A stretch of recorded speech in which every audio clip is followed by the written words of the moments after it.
He was a very good boxer, but this is a giant Olympic gold medalist heavyweight. I mean, Anthony Joshua is fucking Here's the terrifying. thing that nightmares are made of. And he's got that one-punch nuclear power.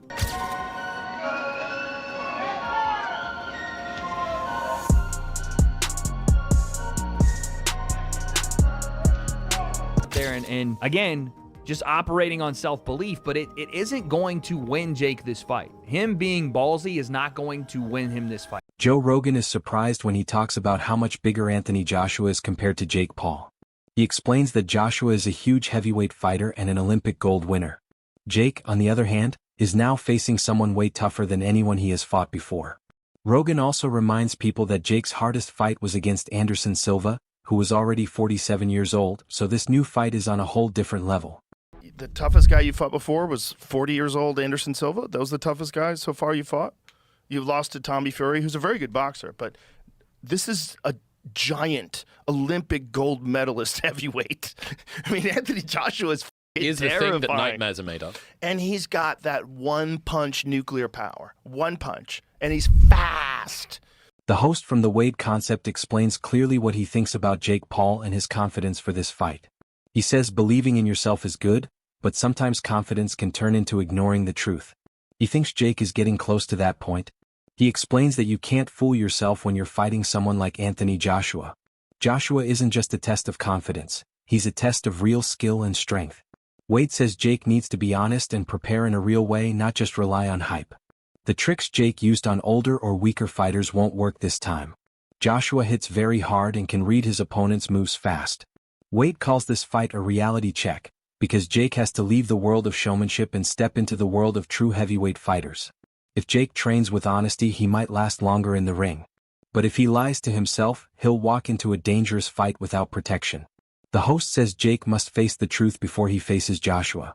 Going to knock out AJ. And in any other timeline, we'd all point and laugh. And some people still are pointing and laughing, but I'm just sitting here going, what has he seen that makes him believe that? Not only of what's happened to AJ, sure, he's been knocked out by Daniel Dubois, another 240-pound champion of the world, but what has he seen in himself that makes him think he's going to knock out AJ when he hasn't knocked out anyone since Mike Perry? And Mike Perry, as we know, is not a high-level boxer. He hasn't knocked out a high-level boxer. He could hurt Julio Cesar Chavez, but Chavez knew to cover up and not engage. Maybe he thinks AJ will engage with him, and AJ does do some bad things in the pocket. Again, we'll save it for another video, but the only thing I can think of, and I said it at the beginning of this video, is Jake is absolutely delusional, and he's convinced himself of what's going to happen based on very outlying data, right? The Daniel Dubois knockout, how he struggled with Usyk. Hey, who are you fighting, when, and why? I'm fighting Anthony Joshua because I'm fucking him. What? I'm fighting Anthony Joshua because I'm him. Holy shit, just let me take a second. Is this motherfucker out of Dude, it's light work. Light work. Well, at least my good old friend Tyson Fury believes that I can win. If Jake Paul fights Anthony Joshua, I'm putting £1 million on Jake Paul. I want some free money. Smart man, Tyson. I need to see a bet slip, Tyson. I know you got it like that these days. $1 million's like a, like a slight 10,000 to the rest of us, or maybe 1,000 after those couple of title fights with Alexander Usyk. But I need to see the bet slip. I saw the line when, and this is kind of crazy, I saw the line when the fight first got made, and we put it in the video. Jake was plus 800 to win. Jake has now moved to plus 650 to win. That's outright. I don't know by knockout, I'm not sure, but plus 800 was already like, okay, that's, that's a big underdog, and Joshua was like minus 1,500, but now Joshua's at minus 1,250, and Jake's at plus 650. This line is closing, and I'm wondering why. What are people seeing? Make no mistake, this is the biggest fight of my career. I'm walking into the lion's den. I'm doing something that no one else has ever done before. I, Jake Joseph Paul, will knock out, defeat, and embarrass Anthony Joshua Friday, December 19th, live on Netflix. My voice cracked, I'm still going through puberty. The biggest fight of 2025, USA versus UK. He's got the belts, the size, the history, but I have the balls. Be careful what you wish for. Jake versus Joshua, Judgment Day. He has a 90% knockout ratio, but I have a 100% chance of drinking this Celsius. Okay, there we go. When Jake Paul steps forward at the face-off, everyone can feel the mood change. Anthony Joshua stands tall and calm, while Jake has to lift his chin just to look him in the eyes. The scene explains everything without words. Joshua is a true heavyweight with Olympic success and years of fighting top opponents. Jake is a cruiserweight influencer who entered boxing in a very different way. Their body language tells the story. Joshua looks strong and confident, like someone who has always belonged in the heavyweight division. Jake tries to look the same, but the size difference is too big to hide. Joshua's height, reach, and big frame give him a natural power that Jake just can't match. For Jake Paul. But I would argue the pressure is now all on Anthony Joshua. Like, Jake, to me, you can tell me if you think I'm wrong. If Jake gets this the second half of the fight, Jake can celebrate. Like, Jake's won. Like, if he gets the 5th round against Anthony Joshua, to me, he has won this event. Yeah, but it's, I mean... You're skeptical that will happen. I mean, aren't you? I mean, like, I am. I'm deeply skeptical, but I'm just saying now. The difference in this kind of fight is once you get up close and anywhere near any kind of clinch or anything, and the worst thing for Jake is it's not that just that AJ explodes within a clinch. AJ can fight long, he can fight short. I mean, the right hand he won't see. I mean, we talk about the right hand that knocks out Francis Ngannou. Forget the right hand. Worry about the uppercut on the inside. Worry about the left hook. Worry about the jab. I mean, the jab could knock him spark out. I mean, that's the reality. But if he gets hit by anything, it's over. It's just how it's going to be over. You know, you're going to get him clean, or you're going to, beat him up to a position where the ref's just going to have to jump in. But listen, if it goes 4, 5, 6 rounds, listen, good luck to him. Like I say, he's not, he's done the camps, he's done the spars. It's not like this is a guy who's never fought before. He's just well out of his depth. And to be honest, you see a few people say, we see that every week on fight cards. Do you know what I mean? But this is obviously at an extreme level of profile. Angelo and Josh study the fight like true boxing experts. They say clearly that Jake Paul is not on the same level as Anthony Joshua or Deontay Wilder. Joshua and Wilder are the kind of fighters who can change a whole fight with one well-timed punch. Their power comes from years of training and from being natural heavyweights, something smaller fighters can't copy. Angelo and Josh admit that Jake is brave, but they remind everyone that bravery is not the same as skill. Jake has never fought someone who can punch with real heavyweight power and move with strong technique. They also mention that Jake once called out Wilder, which shows he doesn't really understand how dangerous top heavyweights are. Jake has never felt what a true heavyweight punch is like.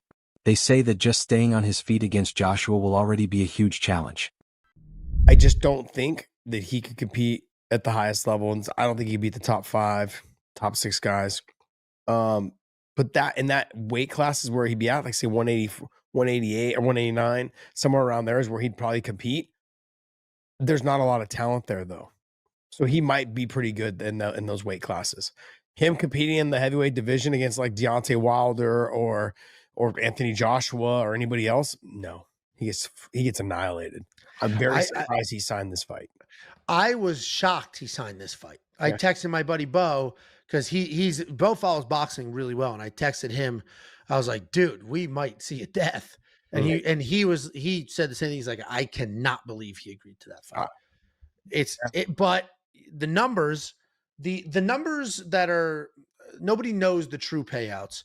They're saying it's around $200 million that they're splitting evenly. So they're getting about $100 million each. He said that it was $267 million.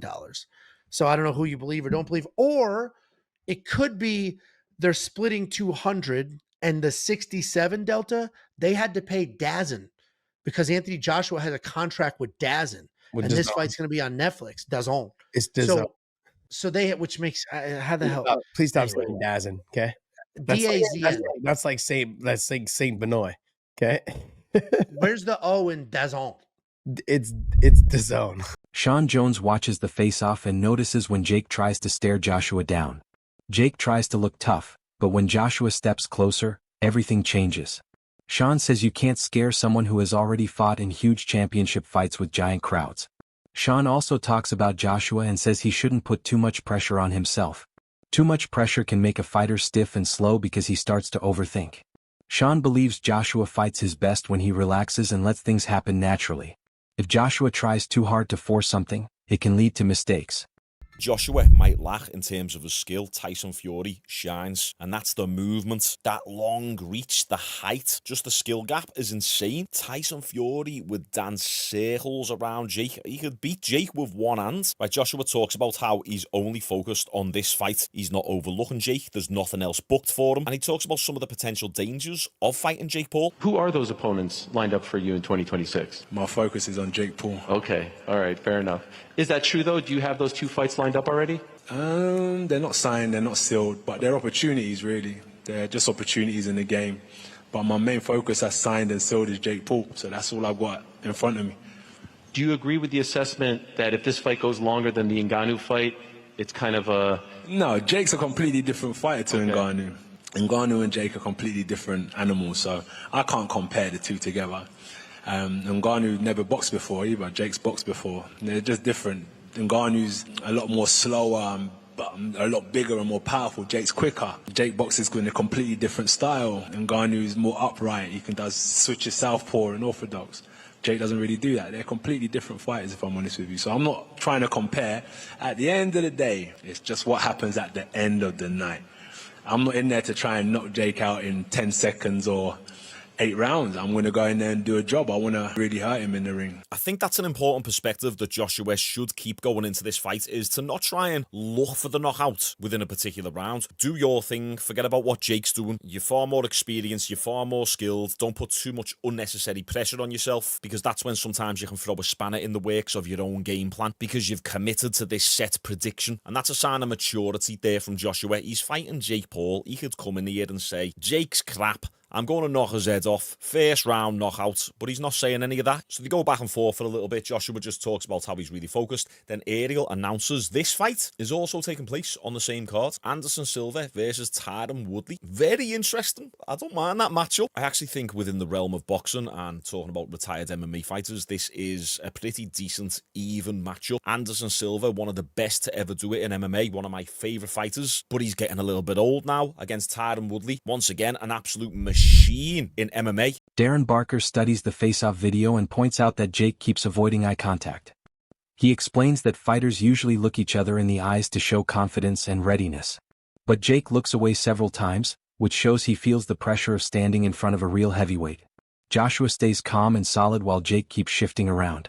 Barker says Jake looks like someone who knows the danger right in front of him. They believe Jake understands this fight is much bigger than anything he has faced before. They also talk about how eye contact matters before a fight because it shows who feels in control. Said it so calm. I'd rather just say, look, do you know what? This is a smash and grab. You can't blame me for taking this, but I'm sorry, Jake. You're going to get badly beaten up here. You're going to get badly. He did say words to that effect in interviews afterwards. Yeah, did he? Yeah, he did, yeah. But it is because that's the case. That's the case. There's a moment, though, it made me laugh. There's a moment where they do the face-off one-on-one like that, and then they turn to the side. Jake keeps on looking at his eyes, and then Joshua just goes like that, and Jake goes like that. Does he? Yeah, which I'd have done as well, by the way. But yeah, like that look told me that he knows he's so far in above his head. And what was the other thing he said? He's willing to die in there, Jake Paul. Yeah, well, he fucking will. He will. He's a knobhead. He's about to die. There's no jokes aside. He genuinely could die. It's just dangerous. Chael Sonnen speaks in his usual clear way and asks if Jake is being brave or just acting careless. He respects Jake for taking such a big challenge, but he also wonders what Jake is really thinking. Sonnen says that bravery without good preparation can be dangerous. He thinks Jake might be chasing fame instead of understanding how serious this sport is. Joshua is not someone you choose to fight without deep thought. Sonnen explains that heavyweights can cause real damage with every punch, and that damage can last long after the fight. He doesn't call Jake stupid, but he warns that there's a thin line between courage and not knowing what you're doing.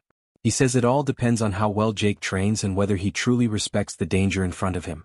Trick in the bar, the Francis Ngannou performance. What if Jake makes it 5 rounds, 6 rounds? What if Jake made it to the distance? What if Jake won a round? Now, it's very hard to believe. It's very hard to imagine. I think it's the big struggle with this fight. I cannot, off the top of my head, produce a fight for you in any form of unarmed combat that drew, that was exciting, where the audience did not have a reasonable expectation, an expectation to some degree that, well, if he does this or that, there is a way for this guy to win. And that's usually pretty easy to do because nobody knows anything about fighting. Nobody watching this right now, none of you, my millions of viewers, not one of you has ever boxed. Not one of you knows someone in the family. Well, my dad was a boxer. My uncle was a boxer. No, you don't. Not only are you not a boxer, you don't even know of a boxer. Now, I only share that because when I come out and say nobody knows what they're talking about when they're talking about boxing, like, it's not meant to be an insult. You don't know anything about boxing. It was never taught to you. None of you in recess boxed. None of your junior highs, your high schools, your colleges, your community colleges offered boxing. Your hometown didn't have a boxing gym. Now really think about that. Because as much as you love the sport and as much as you think that you understand it, not only do you not understand it, you can't even have a conversation with other people who do because they don't understand it. So what is a win? I think that time counts. I think that time is a very big deal. You're in that little bitty ring, and I know a guy can run backwards, but running backwards is not illegal in boxing. It is in wrestling. Adam Catterall shares his thoughts calmly. He explains that Jake has built a big name for himself and has gotten better as a boxer, but he also reminds everyone that getting better doesn't mean you have no limits. It's a proper fight, is it? We'll hear some proper talk then. If Anthony Joshua doesn't knock out Jake Paul within 6 minutes, it's embarrassing. Not only for him, but also for the sport of boxing. And if he does knock him out within 6 minutes, because it's a proper fight, boxing better pray that there's no lasting damage to Jake Paul. The phrase, fuck around and find out, springs to mind. This is not a game. You don't play boxing, especially not with a 2-time unified heavyweight world champion in his athletic prime. If you're gonna deal with clowns, expect a circus. Fraser Clark shares an interesting idea. He says that when a top fighter faces someone much less skilled, the fight can feel awkward. He means Joshua might have to adjust to Jake's unusual movements because Jake isn't a normal heavyweight. Jake doesn't move like the boxers usually seen in this division, which can create odd moments. Clark explains that even great fighters sometimes have trouble finding their rhythm against someone who fights in a strange way. But he also believes Joshua will adjust fast. The awkward part might last only a short time, and then Joshua's skill and strength will take over. Clark respects Jake for taking the challenge, but he doesn't see any real way Jake can handle Joshua's natural power and ability. What is that? I mean, would you like to be involved in another fight like that? People say you don't get paid for overtime in boxing. So a first round knockout is always nice, but you welcome a fight like that Fabio first fight. If it has to go there, it has to go there. But I'm all for an early night. I'm all for getting home before Emmerdale, me. Well, there you go. Well, you're main event now, so you'll be 10 o'clock, so you're not getting home before Emmerdale. A couple more before I let you go, Fraser. I've got to talk to you about this. It'll be remiss of me not to. Anthony Joshua is fighting Jake Paul. Now, if it goes past the first round, would you be disappointed? No, because what you got to realise as well, like, I'm not sure how much of a mover he is. I've not watched too much of Jake Paul boxing, to be fair. But again, people won't understand when I say this. When you're boxing someone lesser than you, it can sometimes become awkward. And I know people are going to say, nah, look at the size of him. And yeah, AJ probably should be getting it done in one round, but this guy's going to be awkward. He's going to feel, he might even block a shot, and then he's going to think, fuck this, I'm not getting any more of them. He'll be on his bike. AJ obviously should be good enough to close him down and pound him to death. Not to death, but pound him, you know what I mean? But maybe 2 rounds. Maybe the first shot, I don't know. Well, you said there, one final one for me, Fraser, because you probably want to just get some food in you now. Even though you're a heavyweight. I just had food before I weighed in. You mentioned there that you want to get home before Emmerdale, but you want to be in fantastic fights. That being said, you're up against TKV. He's a good opponent. What can we expect? I mean, you're going to be headlining the first fight on the BBC for the first time in 20-odd years. What can we expect? What can the fans expect from you that are watching on BBC? Listen, I've worked hard. I'm not sure how I looked on the pictures, but I'm in the best shape I've been in. I've really worked hard. That's all for today's video. Stay tuned for the next one.